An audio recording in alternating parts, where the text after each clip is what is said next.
Dando sequência aos temas de neurologia, estaremos discutindo o tema tumores cerebrais. Tumores cerebrais é um crescimento de células do cérebro, podendo ser este tumor benigno ou maligno. Pode ter origem no cérebro ou ter origem a partir de uma outra parte do corpo, seriam as metástases. Ou seja, o tumor se origina em outra parte do corpo e se dissemina para o cérebro. Epidemiologia. Os sintomas podem incluir cefaleias, alterações de personalidade, como depressão, ansiedade, perda do equilíbrio, dificuldade de concentração, crises epilépticas e falta de coordenação motora. Os exames de imagem muitas vezes podem detectar tumores cerebrais, mas é necessária, por vezes, uma biópsia do tumor. O tratamento pode envolver cirurgia, radioterapia, quimioterapia ou uma combinação deles. Quadro clínico. Os tumores cerebrais são ligeiramente mais comuns entre os homens do que entre as mulheres. Somente os meningiomas são mais comuns entre as mulheres.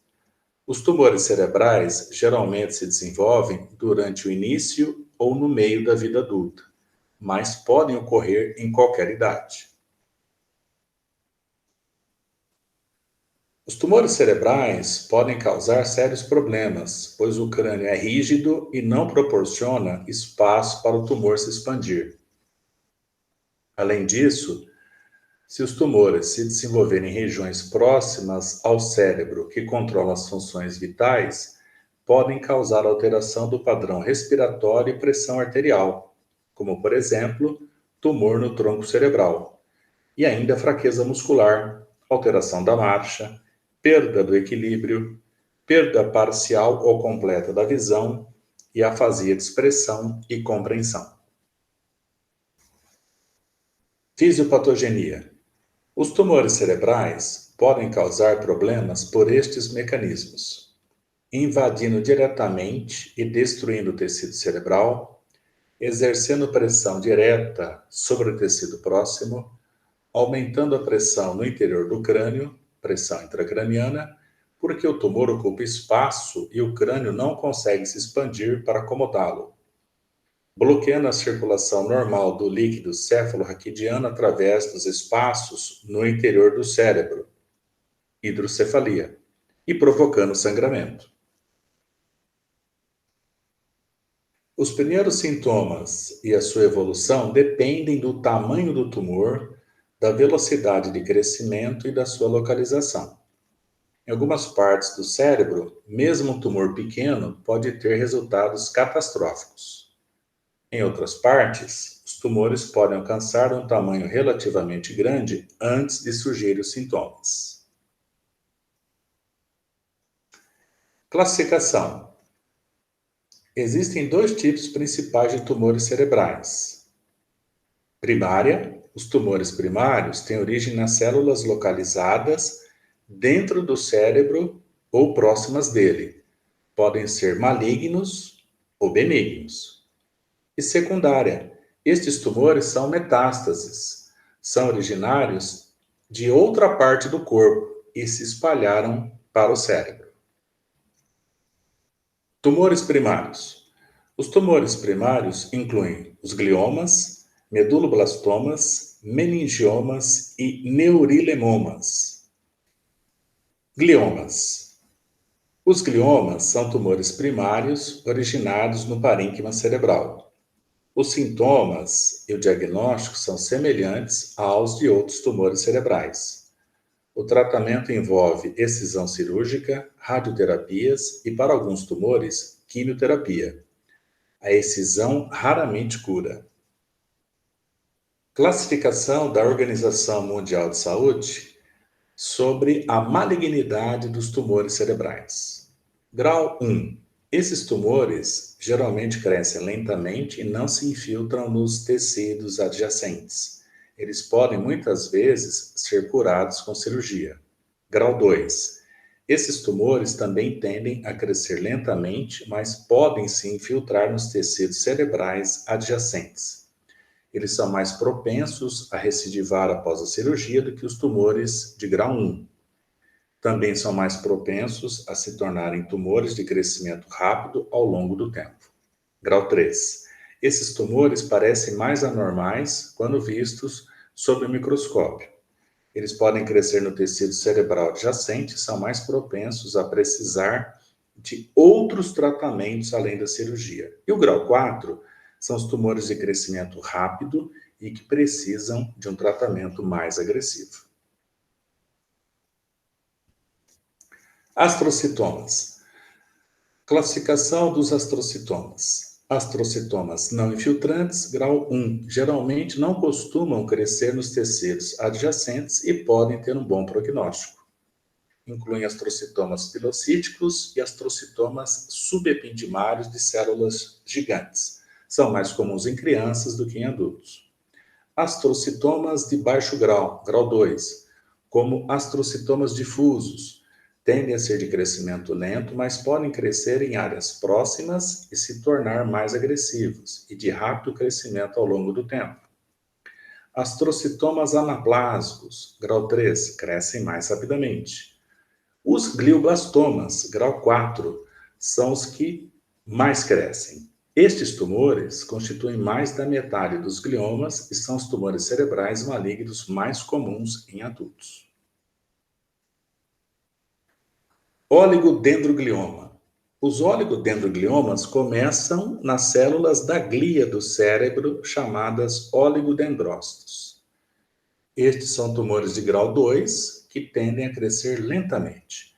Cerca de 2% dos tumores cerebrais são oligodendrogliomas, que se desenvolvem a partir das células da oligodendróglia, células de sustentação do tecido cerebral.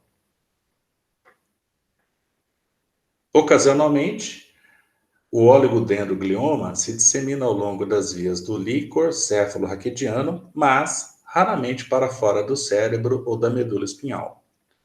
Formas agressivas destes tumores são conhecidas como oligodendrogliomas anaplásicos. São tumores mais frequentes em adultos. Ependimomas. Aproximadamente 2% dos tumores cerebrais são ependimomas, que se desenvolve a partir das células ependimais e do quarto ventrículo. Estas células revestem as áreas preenchidas pelo líquido céfalo-raquidiano do cérebro, os ventrículos e espinha dorsal.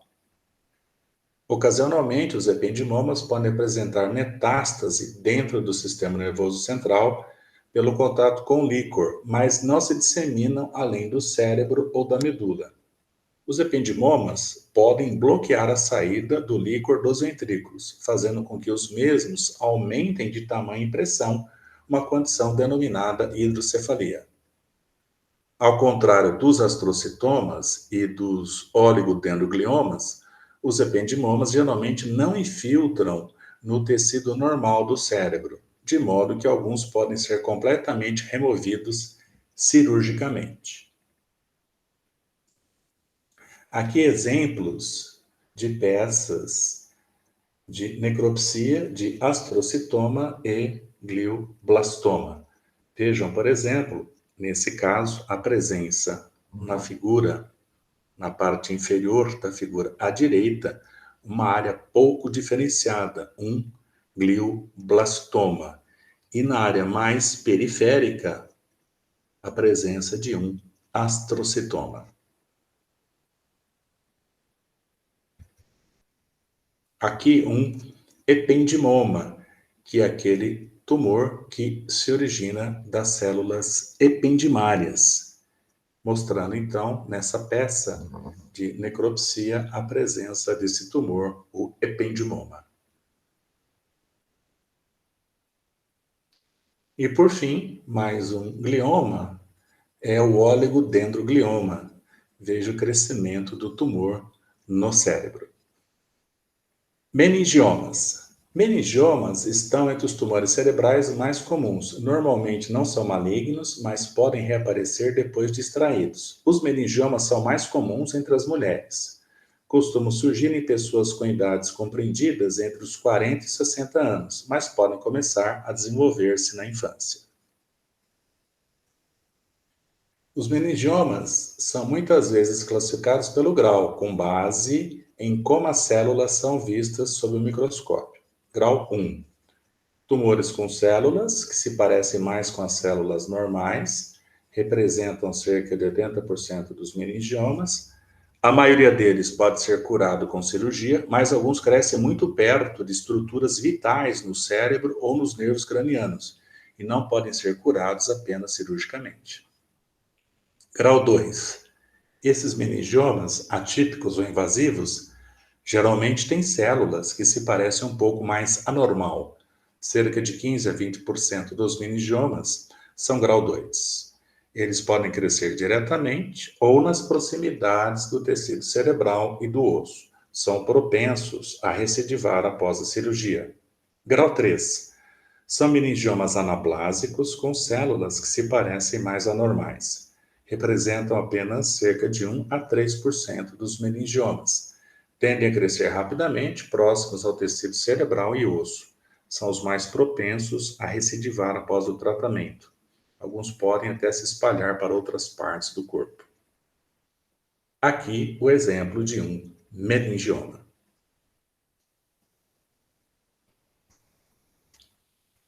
Meduloblastoma. Meduloblastomas são tumores que se desenvolvem a partir das células neuroectodérmicas no cerebelo. São tumores de crescimento rápido e muitas vezes se disseminam ao longo das vias do líquido cefalorraquidiano, mas podem ser tratados com cirurgia, radioterapia e quimioterapia.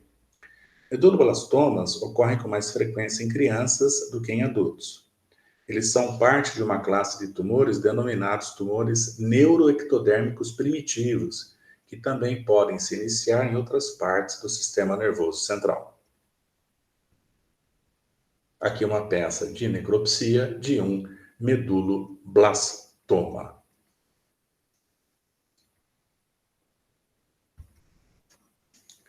Schwannomas ou neurilemomas. Os schwannomas se formam a partir das células de Schwann, que são parte de mielina nos nervos cranianos e outros nervos. Os schwannomas representam 8% dos tumores do sistema nervoso central. Estes são geralmente tumores benignos. Quando se formam a partir do nervo cranial responsável pelo equilíbrio perto do cerebelo, são chamados schwannomas vestibulares ou neuromas acústicos. Eles também podem começar nos nervos espinhais fora da medula espinal. Quando isso acontece, eles podem pressionar a medula espinal, provocando fraqueza, perda sensorial e problemas do intestino e da bexiga. Quando envolve o oitavo par, pode levar à perda da audição. Aqui nessa peça de necropsia, um schwannoma ou neurilemoma ou neuroma do oitavo par craniano. Vemos um crescimento do tumor envolvendo o oitavo par craniano.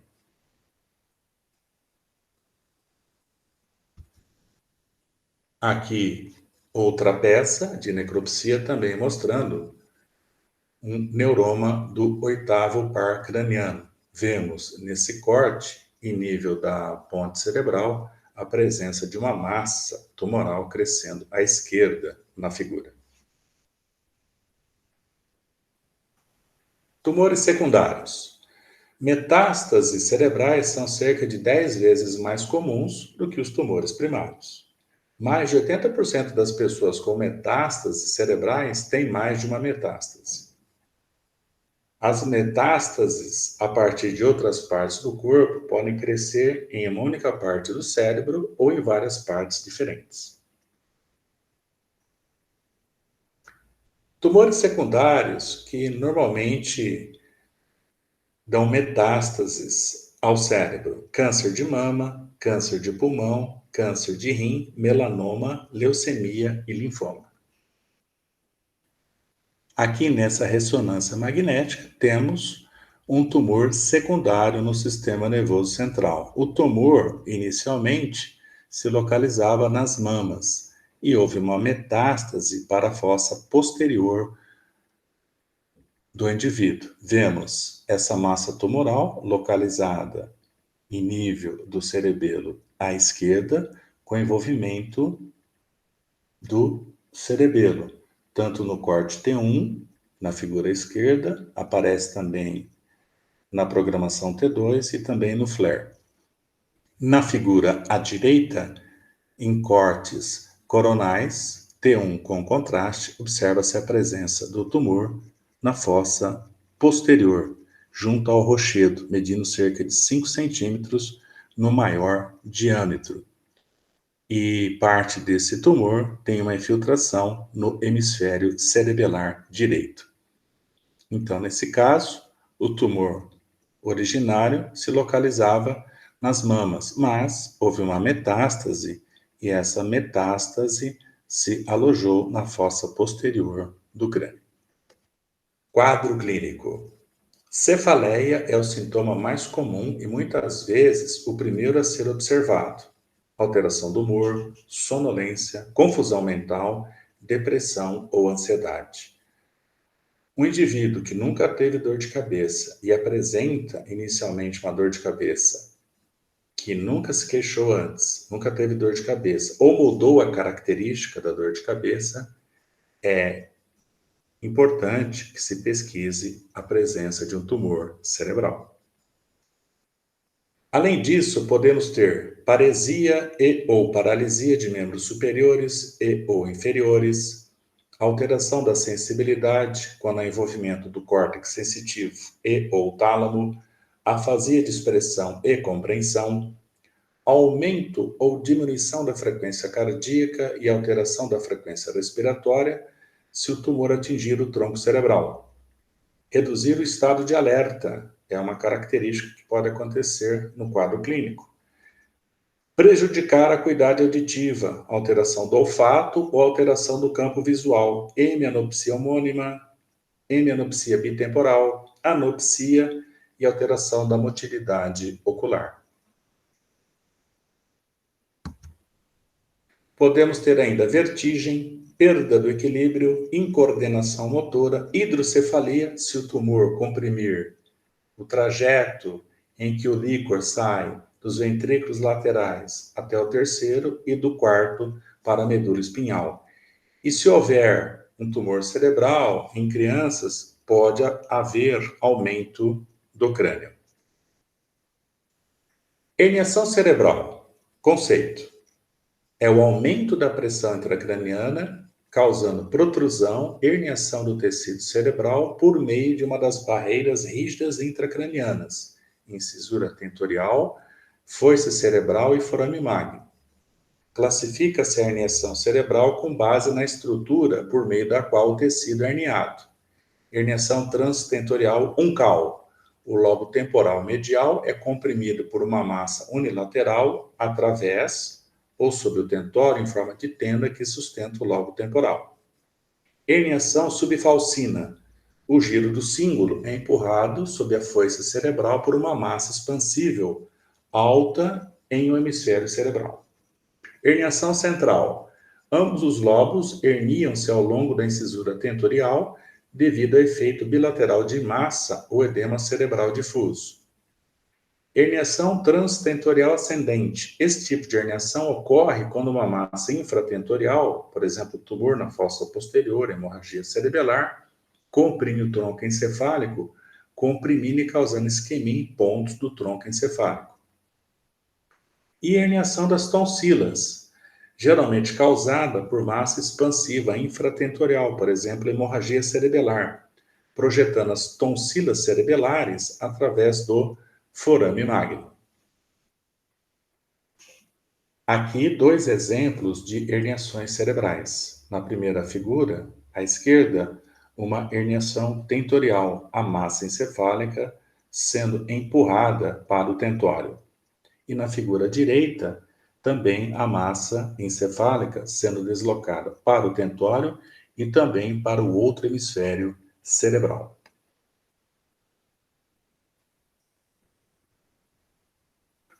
Diagnóstico dos tumores cerebrais: anamnese, exame neurológico, ressonância magnética de crânio, tomografia de crânio e biópsia cerebral. Tratamento: cirurgia e ou radioterapia e ou quimioterapia, ou todas associadas. Tratamento específico para tumor cerebral: craniotomia, que é a cirurgia cerebral. Radiocirurgia, a utilização de aparelhos de raios gama e o acelerador linear, que são radiações que são realizadas para provocar a destruição das células neoplásicas. Podemos ter ainda implantes de substâncias radioativas dentro do tumor, ou ainda a inserção de placas embebidas de quimioterápicos após extração do tumor. Essas placas são colocadas onde o tumor estava crescendo. E ainda a presença de shunts, derivação ventrículo-peritoneal. Quando houver obstrução à circulação licórica, há necessidade de se realizar uma derivação e esse líquor será derivado para que ele seja colocado dentro da cavidade peritoneal. E ainda a utilização de técnicas de estereotaxia. As técnicas de estereotaxia são maneiras para localizar tumores com muita precisão. São usados computadores para produzir a imagem tridimensional do cérebro e maior precisão no ato cirúrgico. Cirurgia. Na craniotomia, podemos usar o bisturi, que é para cortar o tumor, um laser, que pode ser utilizado para vaporizar o tumor, e um dispositivo que emite ondas de ultrassom, que pode ser utilizado para fragmentar o tumor de modo que as partes possam ser removidas e aspiradas. Aqui temos um exemplo de meningioma na tomografia de crânio. Vemos uma grande massa no hemisfério cerebral direito. E esse meningioma, além da sua grande massa, apresenta a presença de calcificações e presença de grande área de edema ao redor da massa tumoral. E percebam também na tomografia que o hemisfério cerebral direito está provocando o deslocamento de parte do cérebro para o hemisfério cerebral esquerdo, a presença de hérnia de símbolo. Veja que a massa é tão grande que ela provoca uma série de alterações no funcionamento do cérebro. E ainda, se observarmos o ventrículo lateral, houve uma obstrução à passagem do líquor e a presença de hidrocefalia. Então, há uma série de complicações, além da massa tumoral, aumento da pressão intracraniana e a presença de hérnia cerebral. Nesta figura, temos um meningioma na ressonância magnética de crânio. Um grande meningioma, mostrando ainda a presença de edema da substância branca e presença de massa encefálica no hemisfério cerebral direito, sendo deslocado para o hemisfério cerebral esquerdo, ou seja, está se iniciando uma herniação cerebral. Aqui temos um astrocitoma visto na tomografia de crânio. Vemos uma grande massa localizada no hemisfério cerebral esquerdo, no lobo frontal. Quando foi realizada essa tomografia com contraste, houve uma maior definição da presença desse tumor no hemisfério cerebral esquerdo.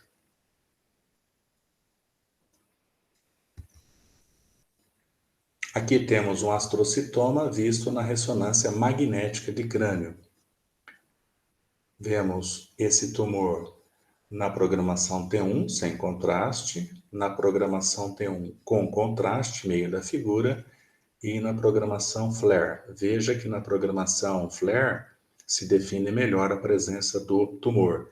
E na programação T2, na parte inferior da figura, vemos com mais precisão e o tamanho da extensão desse astrocitoma, ocupando praticamente todo o hemisfério cerebral esquerdo.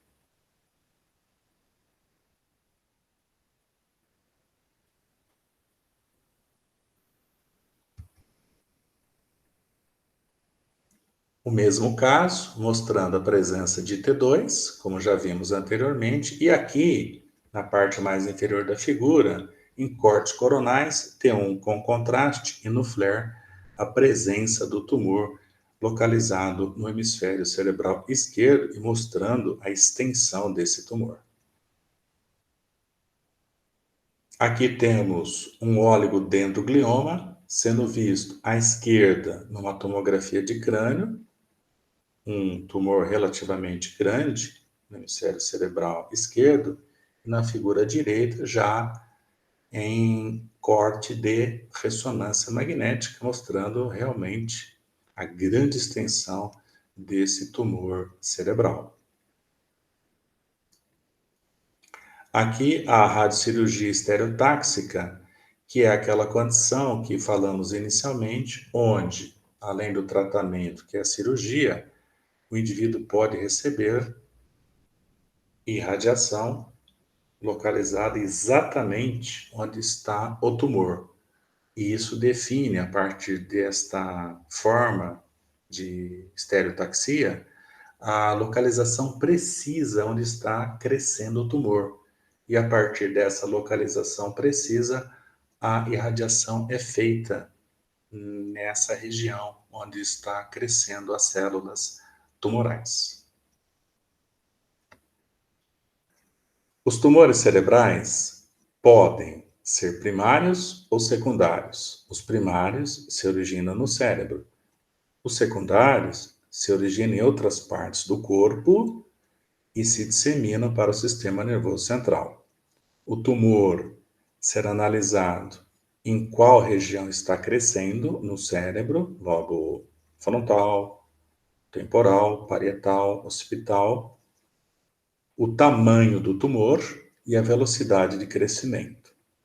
Em relação ao tipo histológico, benigno ou maligno, é um conceito importante, mas deve ser relativizado também, porque o crânio é uma caixa inelástica, não tem como aumentar o diâmetro do crânio. Portanto, qualquer tumor, ainda que histologicamente benigno e crescendo próximo a uma região nobre do cérebro, como por exemplo o tronco cerebral, levaria a uma falência do sistema respiratório e ou cardiológico. Ou, por exemplo, crescendo em regiões como em nível do trato óptico, levando à perda da visão. E o prognóstico vai depender do diagnóstico precoce, de cirurgia que deve ser feita se houver indicação, mas desde que essa cirurgia seja realizada em grandes centros de neurocirurgia e de preferência que se utilize a técnica de estereotaxia para melhor precisão do ato cirúrgico. A compreensão dos tumores cerebrais é necessária para os alunos de fonoaudiologia, fisioterapia, terapia ocupacional e medicina, pois situações como atender pacientes com tumores cerebrais é uma questão extremamente frequente nos ambulatórios de neurologia, de fonoaudiologia e fisioterapia, e a compreensão do seu diagnóstico, do seu tratamento e o tratamento das sequelas é extremamente necessário para os profissionais da área da saúde.